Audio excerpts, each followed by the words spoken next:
오늘도 값없이 베풀어 주시는 주님의 끝없는 은혜를 누리며 승리하는 국민의 모든 분들이 되기를 소망합니다.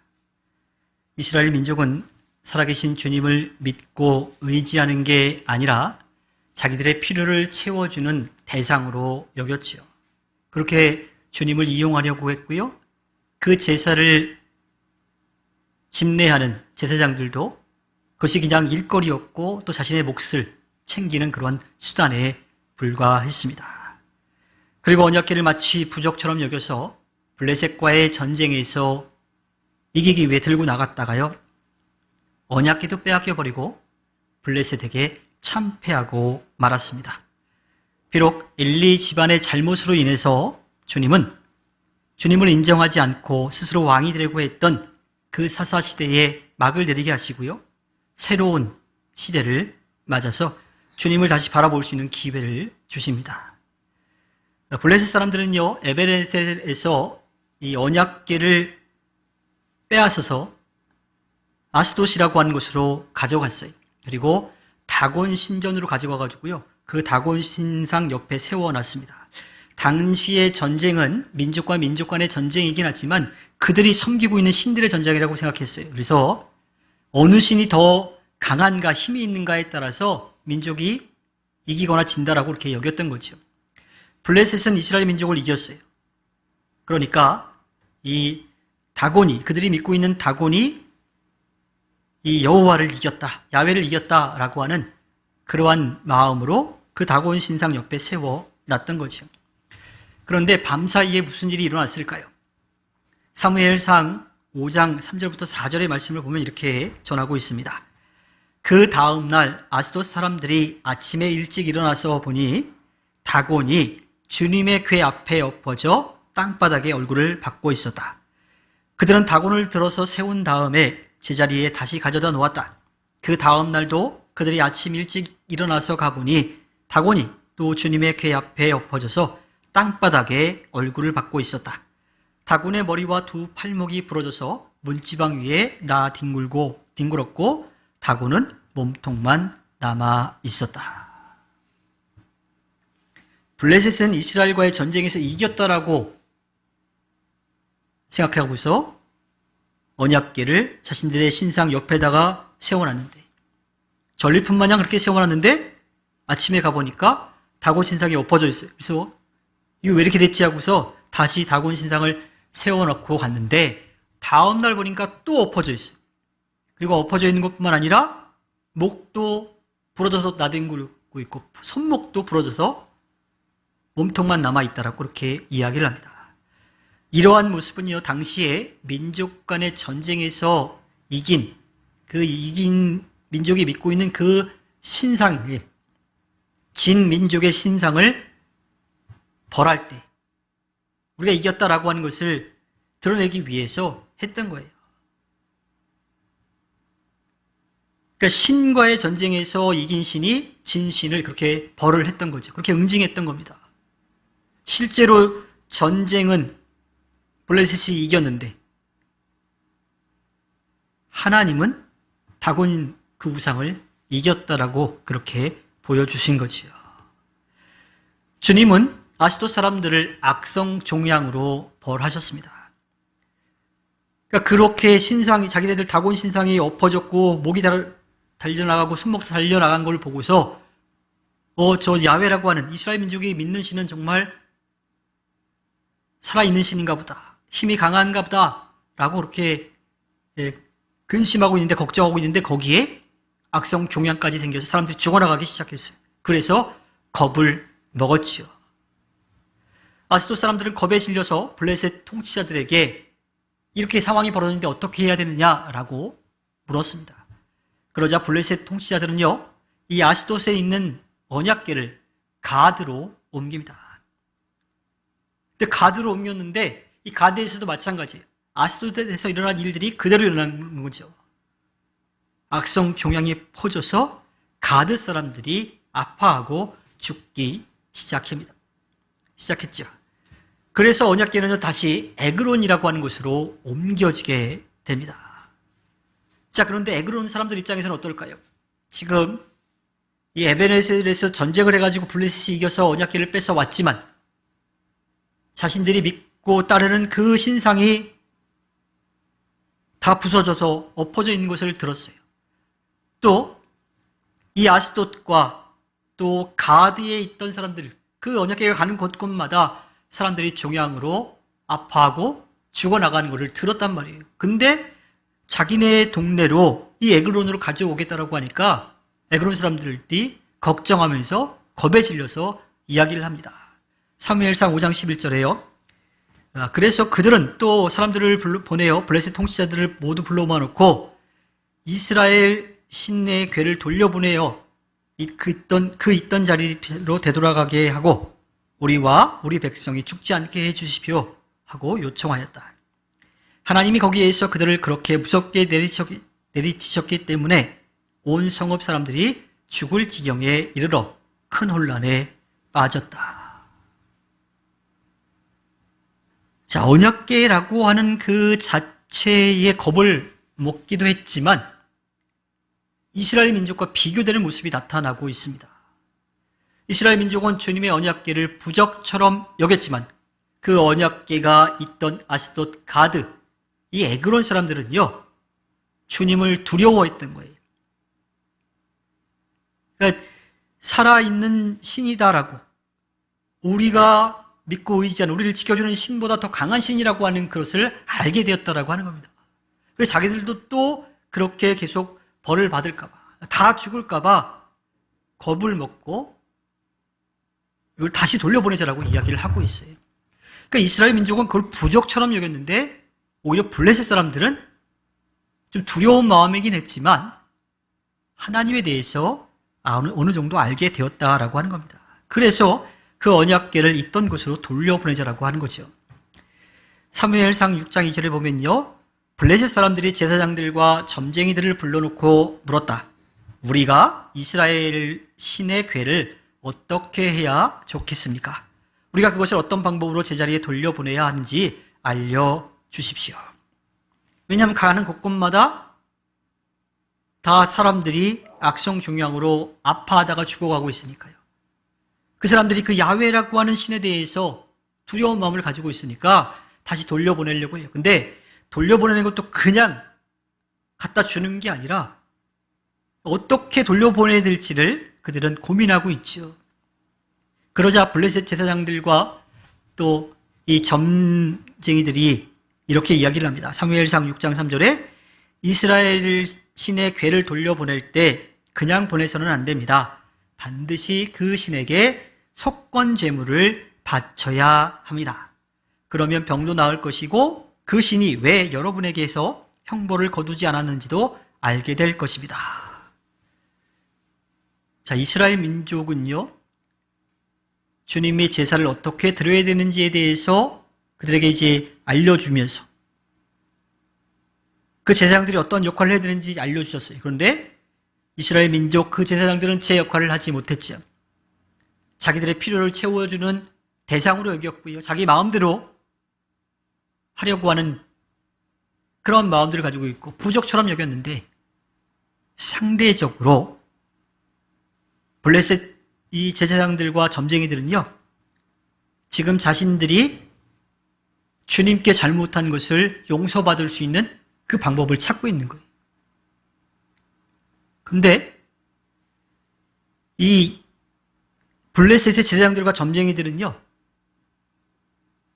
자신들이 잘못한 것을 용서받을 수 있는 제사의 방법을 너무나 정확하게 알고 있어요.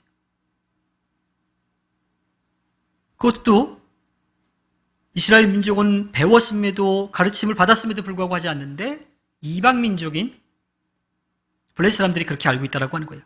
속건제는요, 주님의 성물을 포함해서 기물에 대해서 손해를 입혔을 때 드리는 제사예요. 그러니까 언약궤 그 물건을 잘못 다뤘기 때문에 이러한 벌을 받게 되었으니까 그것을 용서받을 수 있는 속건제를 드려야 된다고 하는 것을 그들은 아주 정확하게 알고 있었다고 하는 겁니다.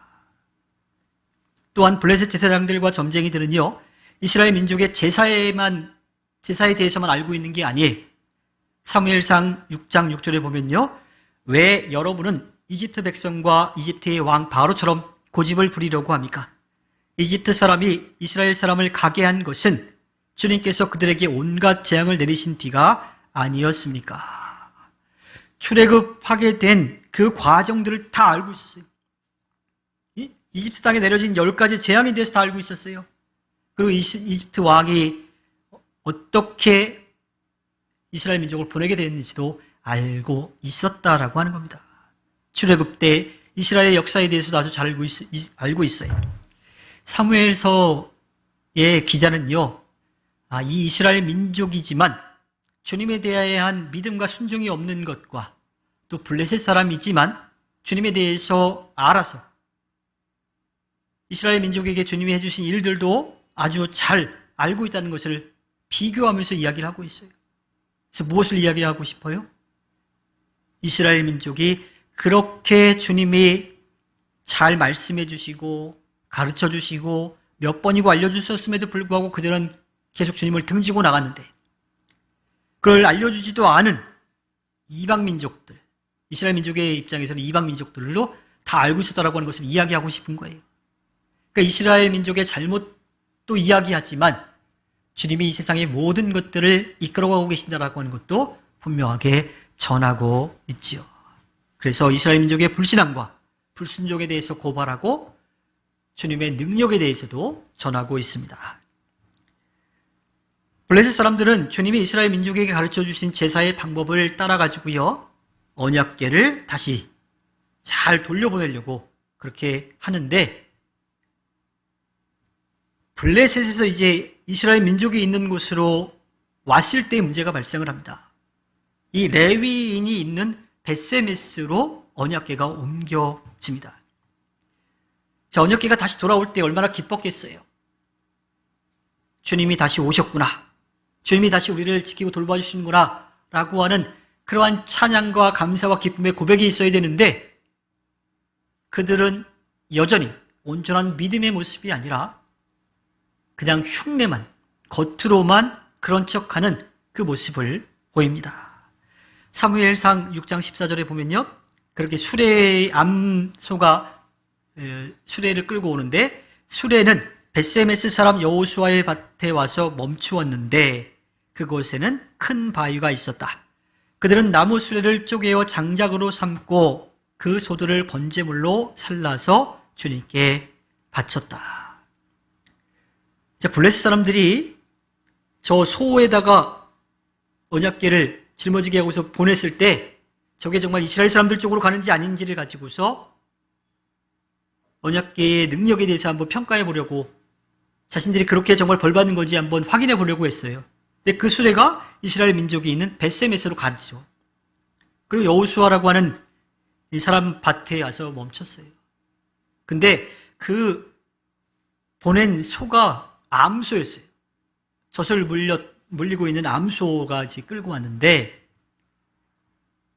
벳세메스에 있던 사람들이 그 수레가 온 곳을 보고 나름대로 기뻐하면서 주님께 제사를 드리는데, 어떻게 제사를 드리냐면 그 언약궤를 싣고 온 나무를, 그 수레를 다 부숴가지고 그 나무로 장작을 삼고 그 수레를 끌고 온 암소를 잡아서 제물로 드렸다라고 하는 겁니다. 제물과 제물을 태울 장작은요, 제사를 드리는 사람의 정성이 담겨 있어야 됩니다. 그런데 이 수레와 암소는 어디에서 왔어요? 블레셋에서 왔어요. 그러니까 자기들 게 아니에요. 다른 사람의 것으로 제사를 지내고 있습니다. 또한 그들은요, 정성을 들여서 장작을 준비하지도 않았고요, 주님께 소를 제물로 드릴 때는 숫소를 드려야 되는데 그냥 온 암소를 갖다가 드렸다라고 하는 거예요. 자, 그렇게 그냥 제사의 흉내만 내고 있는 모습을 볼 수가 있고요. 거기에 더해서 사무엘상 6장 19절에 보면요, 그때의 벳세메스 사람들이 주님의 궤속을 들여다보았기 때문에 주님께서는 그 백성 가운데서 5만 70명이나 쳐서 죽이셨다. 주님께서 그 백성을 그렇게 크게 치셨기 때문에 그들은 슬피 울었다. 자, 제사도 올바로 드리지도 못했는데 언약궤를 들여다봤다. 언약궤를 만졌다가 죽은 사람도 있죠? 근데 왜 언약궤를 그 안을 들여다보았을까요?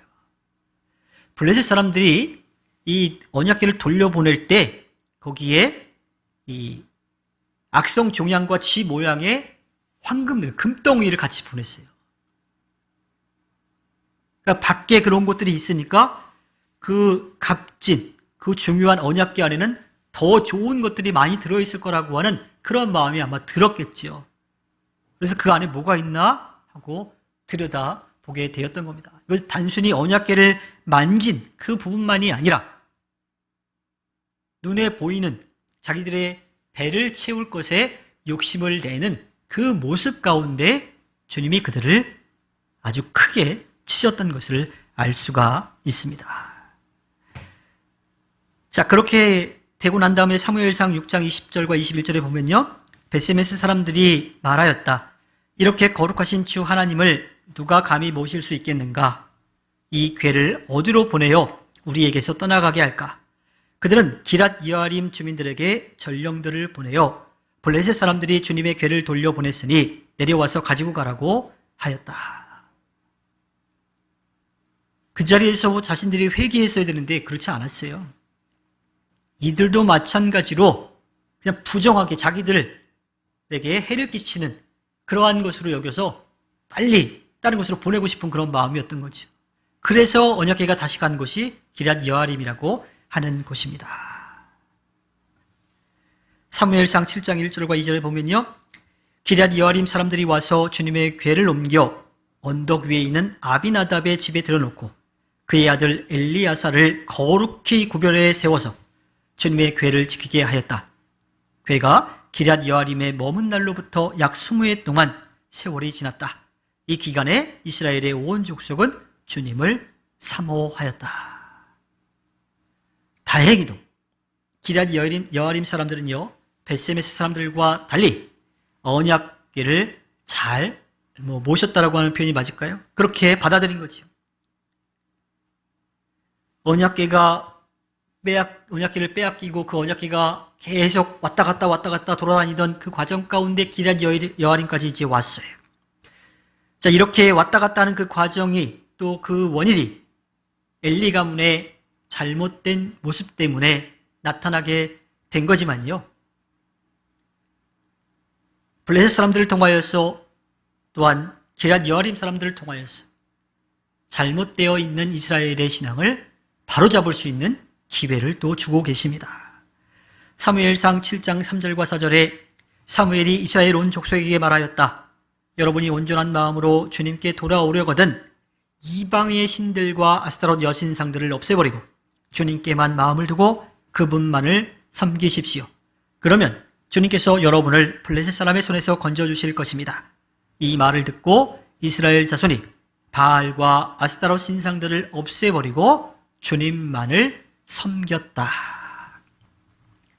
엘리의 뒤를 이어서 이스라엘 민족에게 인정받는 지도자가 된 사무엘은요, 주님을 등지고 살아가고 있는 이스라엘 민족이 다시 주님을 올바로 바라볼 수 있도록 자신에게 주어진 일에 열심을 내기 시작합니다.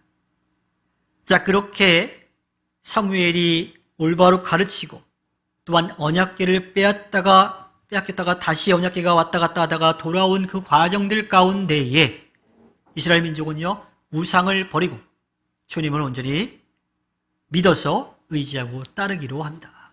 적어도 20해 동안은 그렇게 그 믿음을 지켜가게 된 거지요. 자, 주님의 뜻을 거슬러서 언약궤를 빼앗기는 일이 벌어졌고요, 언약궤가 블레셋 이곳저곳을 돌아다니다가 다시 이스라엘 민족의 땅으로 돌아오는 그 과정 속에서 주님은 이스라엘 민족을 벌하시기보다는요, 그들이 잘못된 신앙을 가지고 있다라고 하는 것을 알려주시고 주님의 뜻을 그들에게 다시 한번 가르쳐 주십니다. 또한 블레셋 사람들의 말과 행동을 보면요, 주님이 이 세상의 모든 것들을 이끌어가고 계시는 것도 알려주시죠. 언약궤는 빼앗겨서 정처 없이 또 돌아온 게 아니라 주님이 어떠한 분이신지를 분명하게 보여주시는 증거가 된 겁니다. 다행히도 사무엘은 주님의 뜻을 알았고 주님을 등진 이스라엘 민족을 돌아오도록 도와주었습니다. 주님의 선택을 받은 이스라엘 민족이었지만 주님을 등지고 떠난 모습, 이스라엘 민족 입장에서는 블레셋 사람들이 이방인이지만 주님에 대한 두려움, 단순한 무서움은 아니죠. 정말 능력이 있는 존재다라고 하는 것을 알게 되었던 것. 그것을 통해서 우리는 우리의 믿음도 다시 한번 좀 돌아볼 필요가 있습니다. 우리의 신앙생활이요, 그냥 익숙한 일로 흘러가서는 안 돼요. 해야 될 의무라고 생각해서도 안 돼요. 또 하지 않으면 벌 받을 것 같다라고 하는 그러한 어리석은 마음도 가져서는 안 되지요. 물론 각 교회마다 함께 이 시간 이 장소에서 모인다라고 하는 것이 그렇게 이제 정해진 거지만, 그렇게 정해진 그 시간에 우리의 마음과 정성을 다 들여서 주님을 예배해야 되는 거예요. 살아계신 주님을 인정해야 되고요. 그 틀 안에 찬양도 있고 말씀 나누는 것도 있고 기도도 있고 교제도 있고 여러 가지가 있는데, 그 안에서 살아계신 주님을 인정하고 그분의 말씀에 귀를 기울이고 그분의 이름을 높이고 또 그분이 주신 은혜를 누리면서 함께 나누는 삶을 살아가야 하는 겁니다. 그리고 눈에 띄지 않더라도 아주 조금씩 주님의 뜻을 따라 한 걸음 한 걸음 더 내디디며 나아가야 하지요. 주님은 우리에게 그 모습을 기대하고 계십니다. 주님의 뜻을 거슬러서 혼나면서 배우는 게 아니라 주님의 뜻을 바로 따라가서 주님의 아름다운 일에 열심을 내 주님께 기쁨을 드리는 국민의 모든 분들이 되기를 주님의 이름으로 부탁드립니다. 기도하겠습니다.